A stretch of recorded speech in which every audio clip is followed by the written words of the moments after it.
Okay, now you know this meeting is being recorded.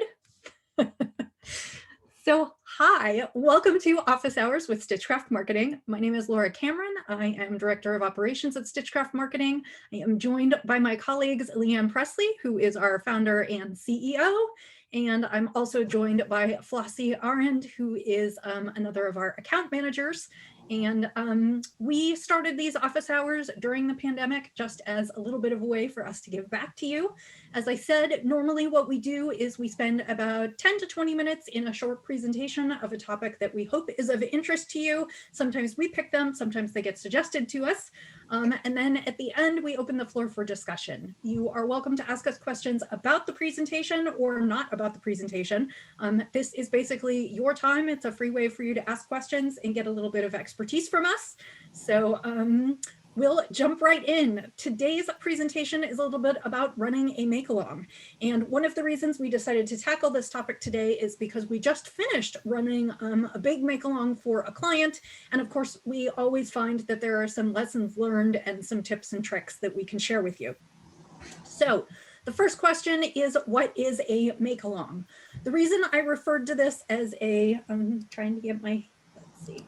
Part of the reason that I referred to it as a make-along is because we try and approach a bunch of craft markets. So it could be either a quilt along, a knit along, a crochet along, an embroider along, any of those things that you want to do in your shop. I picked the more neutral term just so that it would kind of appeal to everyone.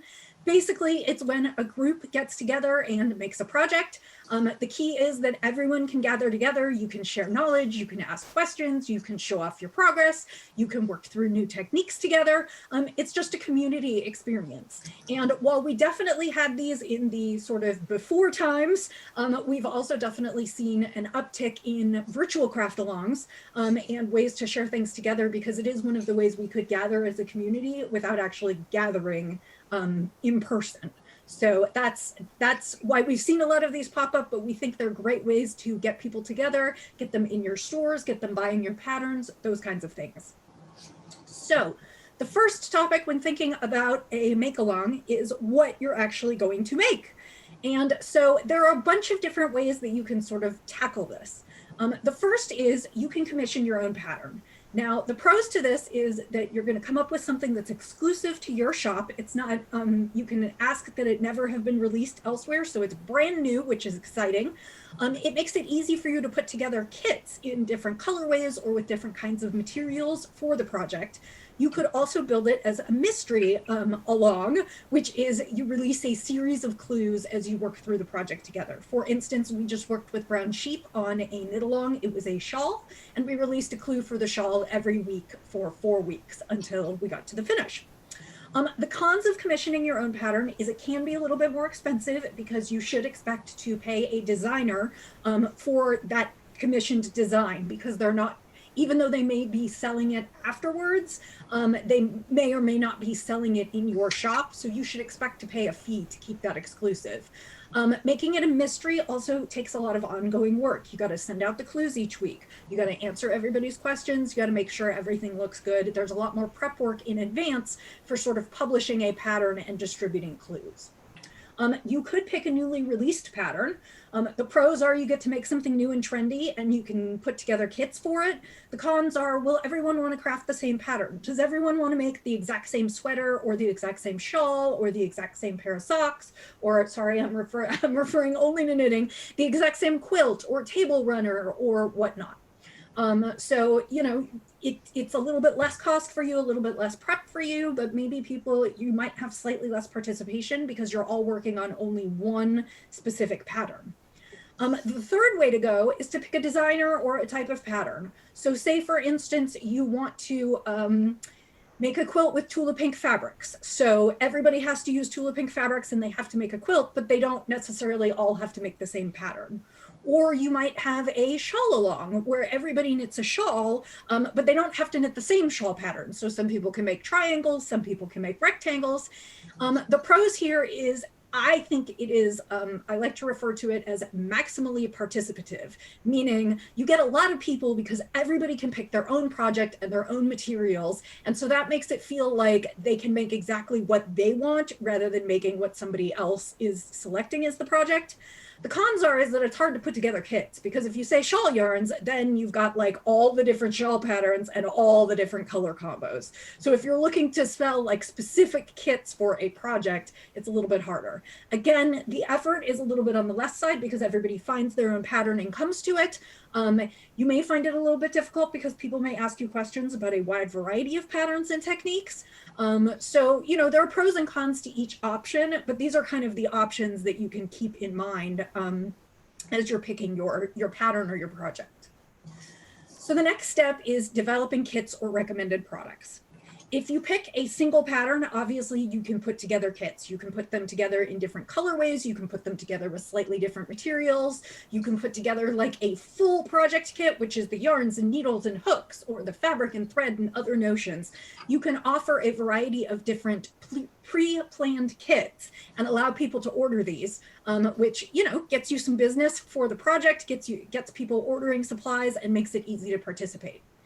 If you decide that you're going to craft like a specific designer or a specific like shawl patterns or quilt patterns, you could put together bundles of your favorite tools or other products that customers might want to use in their process, even if you're not putting together specific bundles because you don't have one pattern or one project to plan for.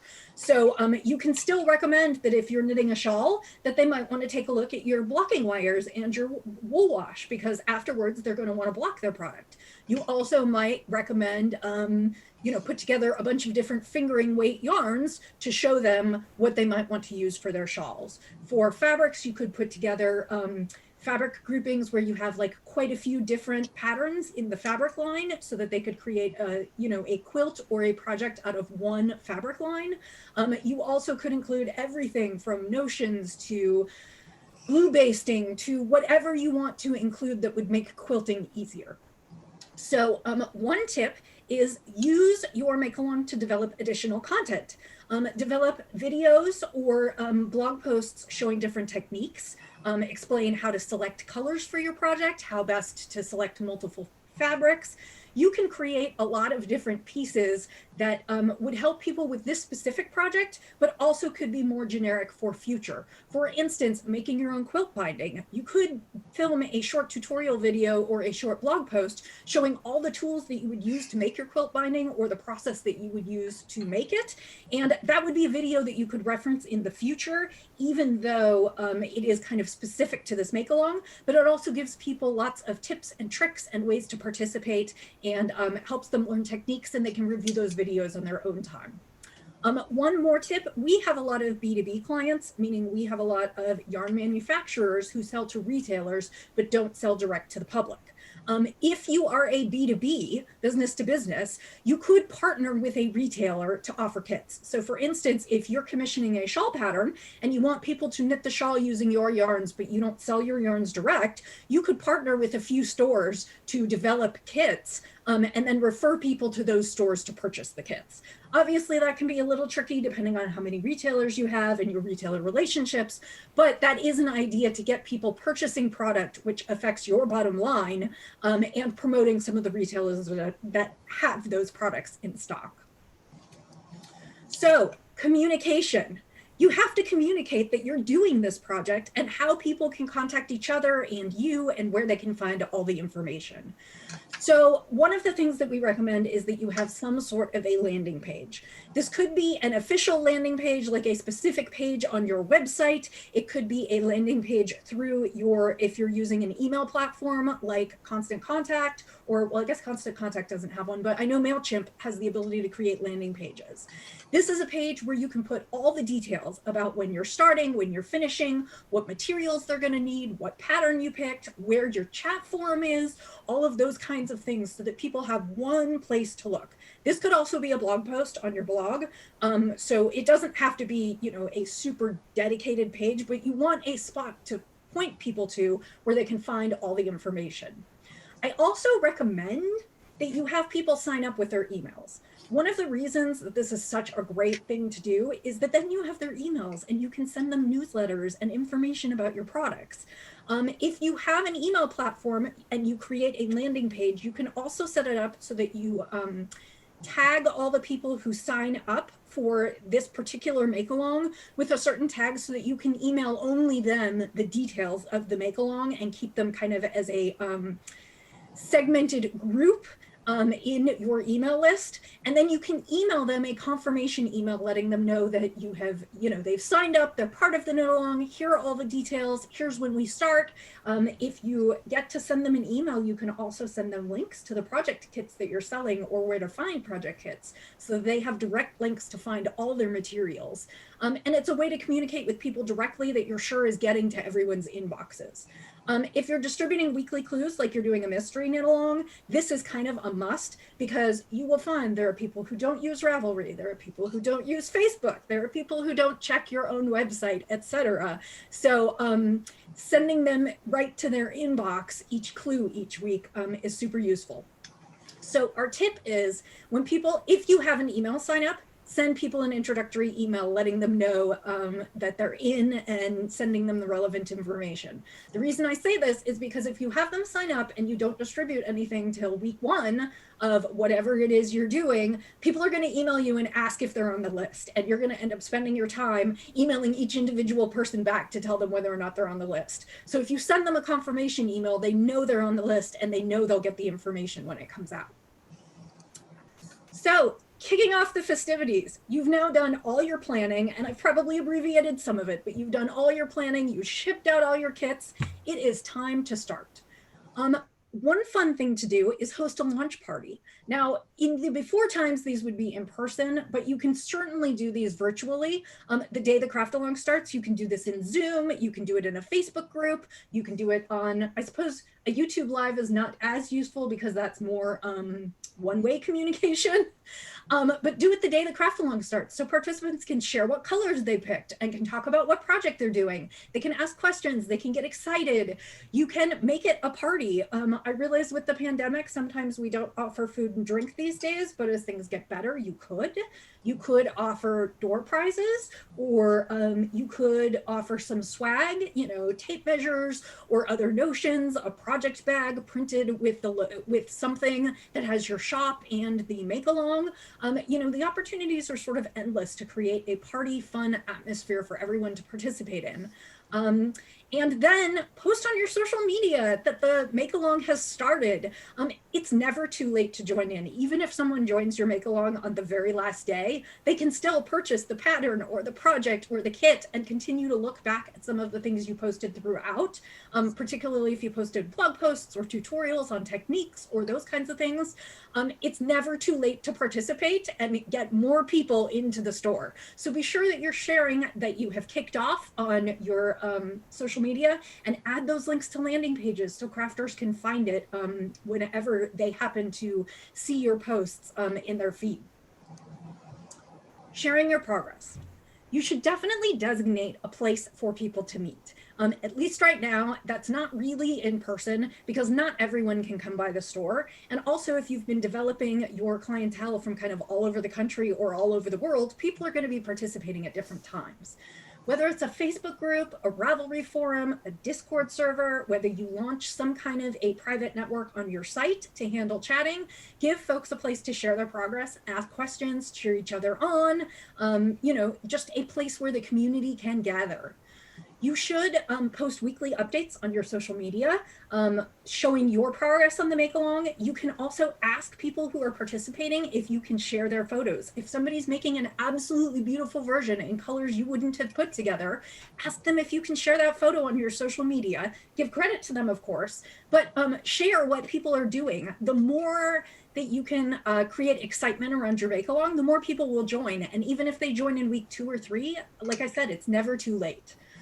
Don't forget to always put a link back to your landing page. Whenever you talk about it, make sure that the link is in your profile. If you're on Instagram, make sure you're adding a link. It's never too late to join us. Give people a place to go and a call to action. My tip is Once you develop this community, have someone who's checking in on a daily basis. It doesn't need to be hourly, but check to make sure that there are no new questions each day, and that if there are, that you're responding to them in a timely manner. Engage with people who share their projects, hit the like button, make a comment on their project. If they make a comment on your photos, make sure that you comment back to them. This is your opportunity to engage with an audience and create a relationship that's going to bring them back to your store to do other things in the future. Closing out the make-along. So now we've done the make-along. It's a month or two later. We're ready to close it out. You could host a finishing event to complete those last details. For instance, hold a weaving in the ends, or hold a we're going to share blocking techniques party and have people bring their items. Or hand sew the binding on the edge of your quilts. Finish that up. Encourage participants to share their projects, both in your forums and or on social media. Share those, again, request permission, but share those projects as some of the things that came out of the make-along. If you've collected email addresses, and again, I really suggest you do, because that's how you can target repeat customers, send them information about future make-alongs, but make sure you send a final wrap-up email sharing your favorite projects. If you're awarding prizes, announcing prize winners. If your project was a mystery, send a full copy and you released it in clues, like week 1, you gave them clue 1, week 2, you gave them clue 2. You should give them a full copy of the final pattern for their records. It just makes it easier than looking for all 4 pieces later. And that's a great way to sort of spearhead we had so much fun, this was great. And here's your final pattern. Here's a tip.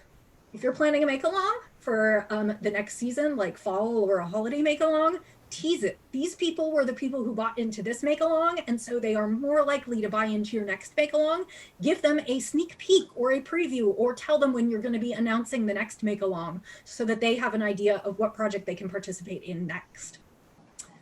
So that's kind of our top tips and tricks. I'm going to stop sharing so that I can see chat.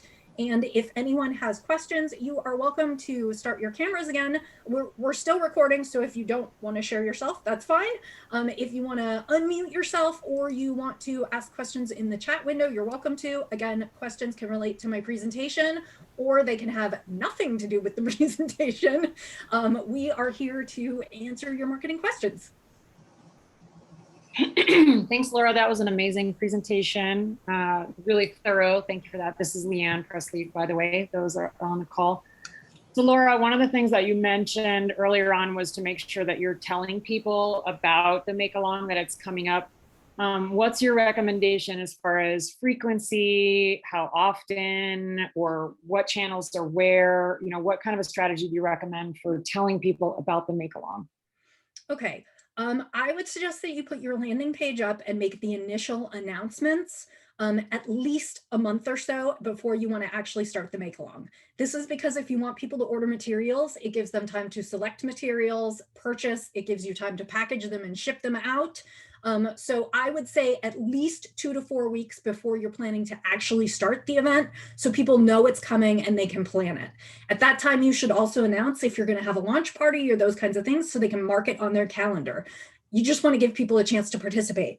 Then you can remind people a few times between then and the actual event. So I mean, for us, a strategy is, for instance, we'll write a blog post about the fact that we're having a make-along, and we'll put all the information in the blog post and put that up. Then we will share that blog post on social media with some photos, which is our announcement of the make-along, and head on over to the blog to check it out.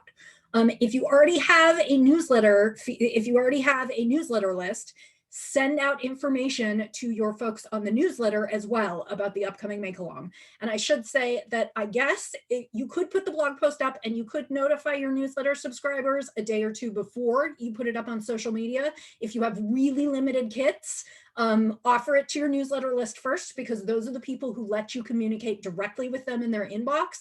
And so give them just a little bit of an edge on everyone else. But then I would say maybe every week until you start, once a week, make a note, make some kind of post about it. Maybe you share a new kit or colorway. Maybe you talk about a tool that's going to be useful in the make along that somebody should purchase beforehand. Maybe you advertise a little bit of swag if you're getting swag printed up, purchase a project bag to commemorate your make along. And just like I said, make sure that the link is fairly visible on Instagram. Go ahead and pop that link into your profile. Join us for a make along, just so that people can always find it and you can refer to it easily. Awesome. Thank you. That's great feedback. I have some other questions for you. I don't see anyone else putting chat notes in the chat. So please, folks, jump in if you do have other questions. But in the meantime, so Laura, the other question I have is, sometimes we've seen clients that have experienced some challenges with managing communication. It sometimes feels like you're drinking through the fire hose because participants on your make along are trying to ask questions or get help on all of your social channels and directly email and just every different place. So do you have any strategies for how to manage inbound communication during a make along so that it doesn't feel chaotic while you're trying to do that, and you don't worry that you're dropping the ball somewhere with a question that's just out there unanswered? Sure. I have a suggestion, and then I also sort of have a caveat. My suggestion is we said choose a place where you're going to communicate, like a Ravelry forum or a Facebook group or a Discord server. Tell people that that is the place you are regularly checking for messages, and that is the place you will try and respond to questions in an efficient manner. Let them know that if they email you or leave a message on your Instagram or something, that you may not get to it as quickly because your priority is going to be wherever you're directing them for discussion. The caveat is not everyone's going to listen to that. So you are going to have to check those other places as you would check them regularly. I mean, you should be checking your social media channels anyway for messages and responding to them in a fairly prompt manner. But, if you go a day or two between checking your Facebook messages versus making sure that whatever forum you've designated is your forum to answer questions, that's okay. Like I said, just tell them where you're going to be and where they can most efficiently get their question answered. And then it's kind of on them to read that and know that that's where they're supposed to be. And just know that you will always have someone who may ask you. Now, we usually don't plug the firm. I'm just going to ever so tiny bit.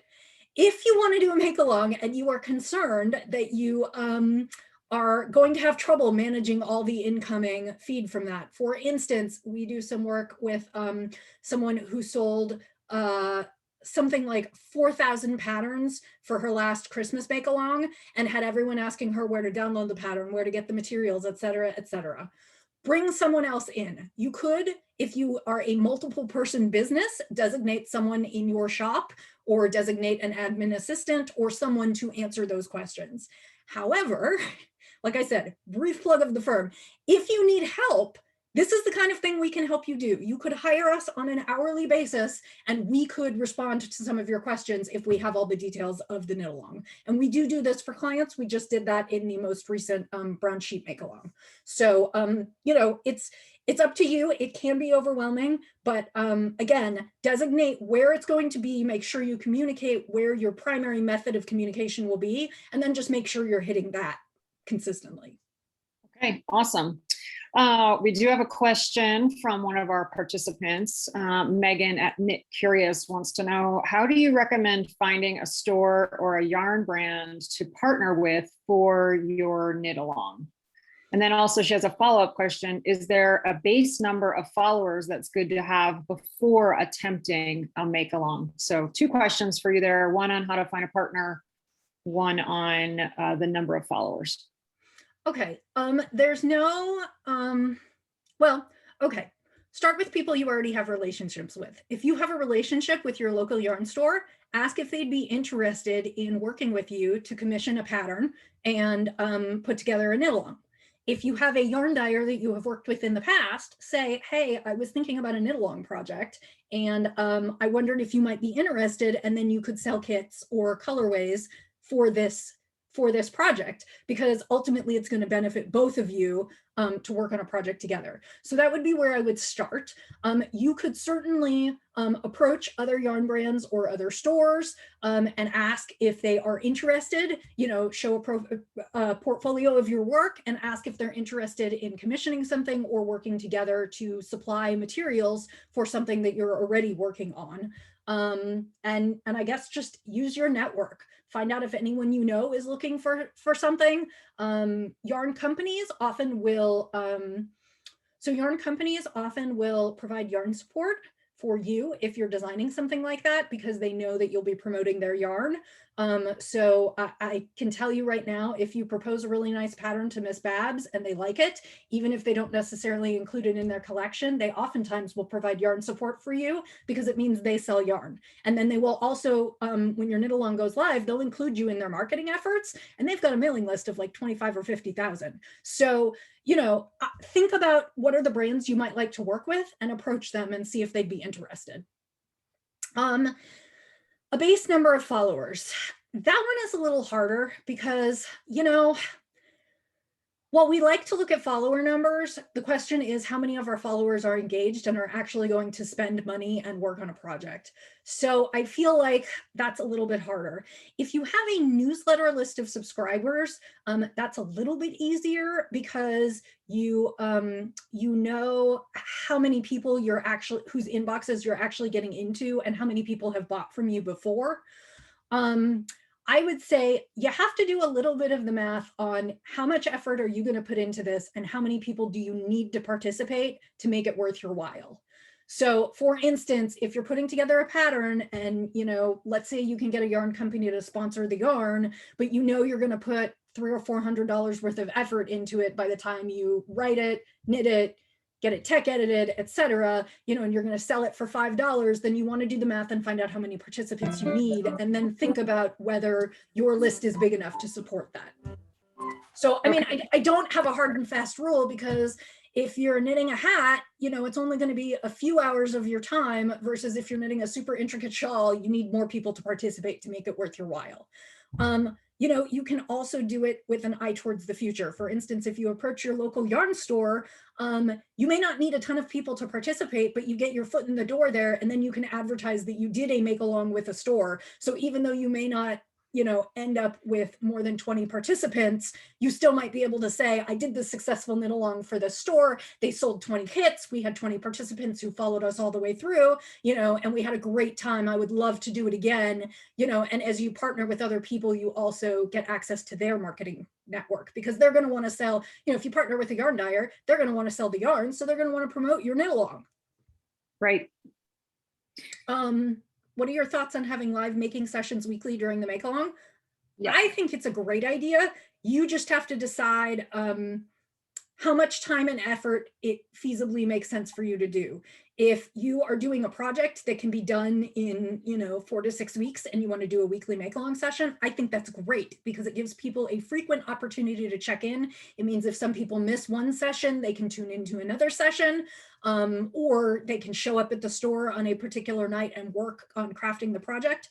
At least during the pandemic, I might make a suggestion that if you are doing some in-person sessions, you might also have some virtual sessions and kind of alternate between the two, so that people who can't attend in person or people who don't live locally could also participate, and they're not constantly missing out. If you have 6 weekly sessions that are all in the shop, anyone who can't get to the shop or who's worried about going out and about misses the whole thing. On the other hand, we had one company with us that did a quilt along where they had 40 squares and it was 40 weeks. And that's a lot to do a session every week. So be sure that you're scaling something that's appropriate for you and that it's a level of effort that you can commit without feeling overwhelmed in other parts of your life. But yeah, I think having weekly check-ins is great. Thank you, Laura. And I just wanted to circle back really quickly and just chime in on one other thing regarding Megan's question about how many followers you have.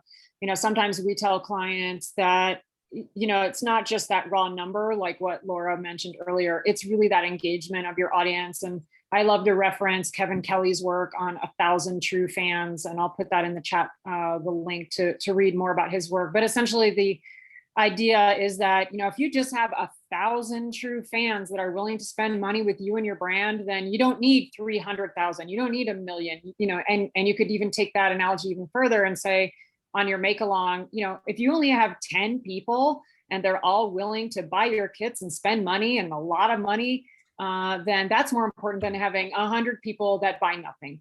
So it really just depends on your audience and your engagement and how loyal and trusting your particular audience is.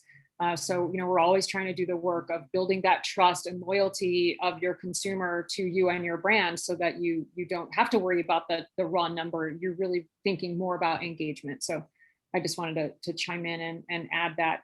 And again, I'll put that in the chat in a second.